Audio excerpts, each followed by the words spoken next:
Welcome সবাইকে আমার YouTube channel মৌহাস home মিলে। আজকে রান্না করব গাজরের ফিরনি। গাজরের হালুয়া বলে আবার ভুল করবেন না। প্রথমে গরম তেলে 1 টেবিল চামচ ঘি গরম করব। তার মধ্যে গ্রেট করে রাখা গাজর দেব। অবশ্যই জলটা ঝরিয়ে নেবেন, নয়তো বেশি জল বেরোলে ভালো করে ভাজা হবে না।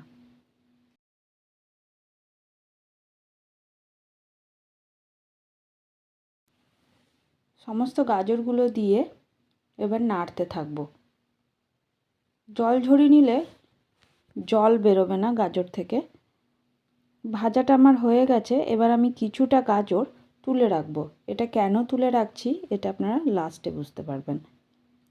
গাজরটা যেহেতু ভাজা হয়ে গেছে, এখানে আমি দুধ ঢেলে দেবো। এখানে 500 দুধ রয়েছে। এই দুধের মধ্যে এবার আমি গাজরটাকে সিদ্ধ হতে দেবো।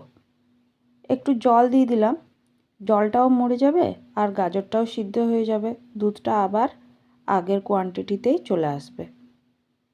তো এখন গাজরের এই ফিরনিটাকে খুব ভালোভাবে ফুটতে দেবো। আমি একটু গোবিন্দভোগ চাল 1 চামচ মতো নিয়ে ভিজিয়ে রেখেছিলাম, দিয়ে সেটাকে একটু মোটা করে বেটে নিয়েছি। দিয়ে সেটা এখন আমি এই হালুয়ার মধ্যে ঢেলে দেবো।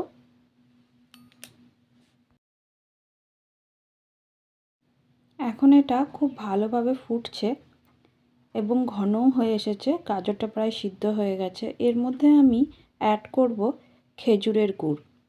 তো আমি বড় চামচের 3 টেবিল চামচ মতো খেজুরের গুড় এখানে ব্যবহার করছি।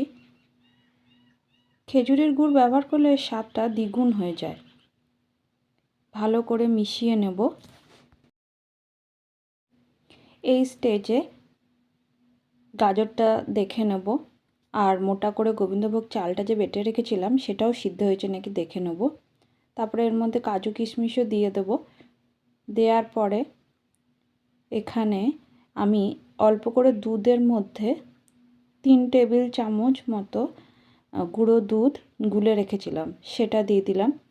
দেওয়ার পরে খুব ভালো করে নেড়ে নেব।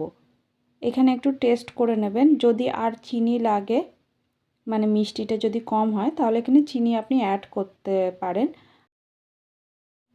1 চিমটে নুন অবশ্যই অ্যাড করবেন। এখানে নুন আর চিনির ব্যালেন্সটা তাহলে ঠিক লাগে। আমার পায়েস রান্না হয়ে গেছে। এবার আমি গ্যাস বন্ধ করে দেবো।